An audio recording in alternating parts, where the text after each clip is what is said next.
Hallelujah, hallelujah, hallelujah. Hallelujah. प्रभु को धन्यवाद हो आज के नए दिन के लिए। परमेश्वर ने एक और दिन हमारे जीवन में दिया कि हम प्रभु की महिमा करें, प्रभु की स्तुति करें, प्रभु की बड़ाई करें। हमारा परमेश्वर हमारे बीच में है। वो अपने वायदे का पक्का परमेश्वर। उसने वायदा किया जहां 2 या 3 जन प्रभु यीशु मसीह के नाम से एकत्रित होते हैं, उनके बीच में प्रभु की उपस्थिति होती है। परमेश्वर की उपस्थिति हमारे बीच में है। हम परमेश्वर को कोटि कोटि धन्यवाद करते हैं। आइए हम वचन में जाएं। यहाँ पर इफिसियों की पत्री 2 का 10 पद हम पढ़ेंगे। क्योंकि हम उसके बनाए हुए हैं और मसीह यीशु में उन भले कामों के लिए सृजे गए जिन्हें परमेश्वर ने पहले से हमारे करने के लिए तैयार किया। हालेलुया। हालेलुया। यहाँ पर परमेश्वर का वचन बताता है क्योंकि हम उसके बनाए हुए हैं। यहाँ पर वचन में साफ साफ मालूम चलता है कि हमको किसने बनाया है? परमेश्वर ने। कई बार हम सोचते हैं हम कहां से आ गए? हम अपने माता पिता की इच्छा से आ गए, हम किसी की इच्छा से आ गए, आसमान से टपक गए। कई प्लानिंग है लोगों का, लेकिन पवित्र शास्त्र हमें साफ साफ बताता है हम परमेश्वर के बनाए हुए हैं। यहां पर इफिसियों का लेखक प्रेरित पौलुस कहता है कि हम परमेश्वर के बनाए हुए हैं। कोई एक्सीडेंटली हम नहीं आ गए हैं। परमेश्वर ने नियुक्त समय पर हमें इस दुनिया में भेजा है। भजन संहिता में भी कई जगह ऐसा लिखा है। भजन संहिता 139 में भी लिखा है 13 और 14 पद में। भजनकार बोलता है, मेरे मन का स्वामी तू है, तूने मुझे मेरी मां के गर्भ में रचा है, मैं भयानक और अद्भुत रीति से रचा गया हूं। भजनकार बोलता है, तेरे काम तो आश्चर्य के मैं से भली भांति जानता हूं। भजन संहिता 100 का 3 में भी ऐसा लिखा है, हम परमेश्वर के बनाए हुए, हम परमेश्वर की प्रजा हैं, उसके हाथों की रचना है।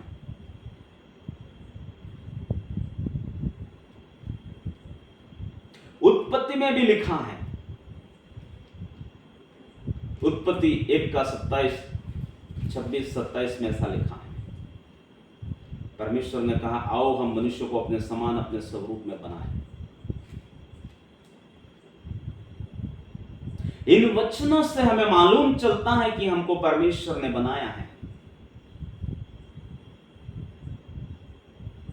हमें उस परमेश्वर से डरने की जरूरत है। उस परमेश्वर का रिस्पेक्ट करना है, आदर करना है, ऑनर करना है उसको। वो आदर के योग्य परमेश्वर है। आज हम उस परमेश्वर की उपस्थिति में बैठे।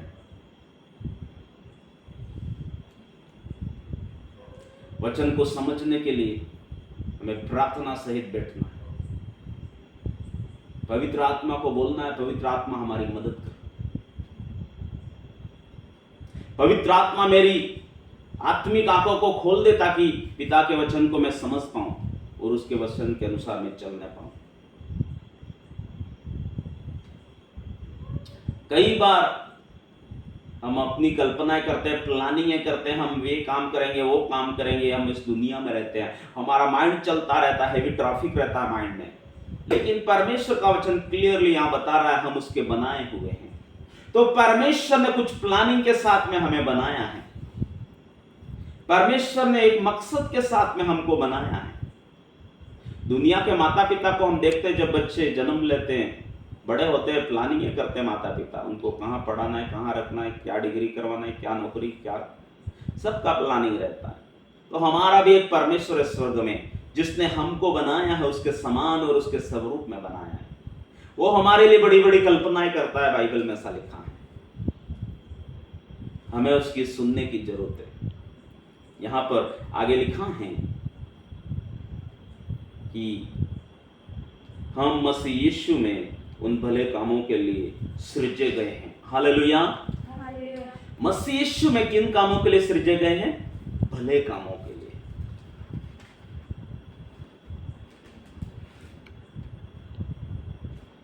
इंग्लिश में ऐसा लिखा है, we are created in Christ Jesus for good works, भले कामों के लिए हम सृजे गए।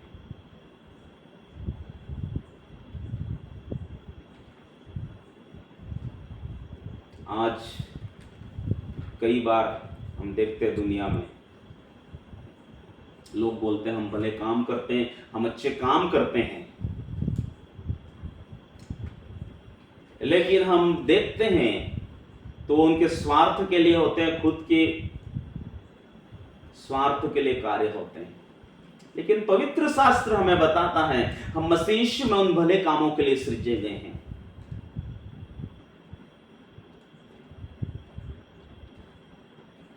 उत्पत्ति में हम पढ़ते हैं जब आदम और हव्वा को परमेश्वर ने बनाया और उसे अदन की वाटिका में रखा, अदन की वाटिका में वो काम करें, रखवाली करें और परमेश्वर के साथ संगति रखें, और कुछ काम नहीं है वहां।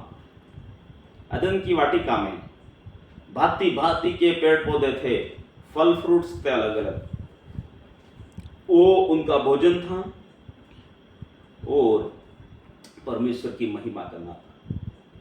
लेकिन जब पाप हो जाता है उनसे कुछ घटनाएं घटती हैं, वहां पर मैं आपके माइंड को ले जाना चाहता हूं। प्रार्थना सहित बैठना, परमेश्वर का आत्मा हमारी मदद करें। आइए उत्पत्ति 3 अध्याय में जाएंगे। उत्पत्ति 3 अध्याय में से हम पढ़ेंगे।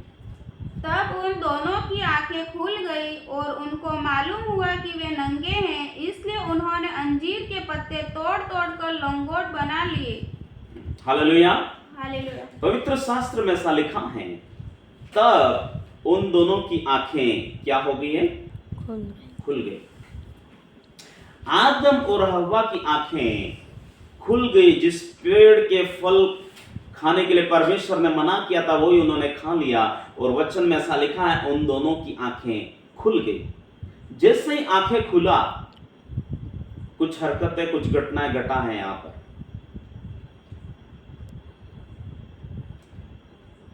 उन्होंने देखा कि हम नंगे हैं, कपड़े नहीं है, लेकिन फल नहीं खाया था। उससे पहले हम देखते हैं आदम और हव्वा तब भी नंगे थे, लेकिन लज्जाते नहीं थे। बाइबल में ऐसा लिखा है, क्योंकि परमेश्वर की महिमा से वो परिपूर्ण थे, परमेश्वर की महिमा से वो ढके हुए थे।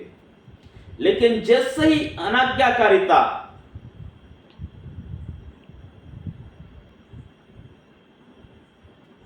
हुई और हम पढ़ते हैं महिमा चली गई परमेश्वर की, और वो अकेले पाते हैं, वो नंगे पाते हैं, तो वो लंगोट बना लेते हैं पत्तों को तोड़कर। वचन में ऐसा लिखा है अपनी शरीर की जरूरतें, शरीर को ढकने के लिए पत्ते तोड़ के लंगोट बना के और वृक्षों के पीछे छिप जाते, ऐसा लिखा है। वचन में लिखा है यहां पर इफिसियों 2:10 में, हम परमेश्वर के बनाए हुए हैं। हम परमेश्वर को नहीं बना सकते, परमेश्वर ने हमको बनाया है। पवित्र आत्मा हमारी मदद करे इन वचनों को समझने में। तो परमेश्वर ने पहले से प्लानिंग करके रखा है कि हम क्या पहनेंगे, क्या खाएंगे, क्या पिएंगे, क्या करेंगे। ये सब परमेश्वर ने डिसाइड किया है, वो हम डिसाइड नहीं कर सकते। लेकिन जैसे पाप किया, पाप करने के बाद हम कुछ मालूम चलता है वचन से कि आदम हव्वा खुद डिसाइड कर रहे हैं हमें क्या करना है। अब कपड़ा नहीं है तो कपड़े से ढकना है तन को, रहना का नहीं है तो रहने के लिए छत ढूंढना है, पेड़ पौधों के पीछे छिप गए। खाना नहीं है तो खाने का अलग इंतजाम है।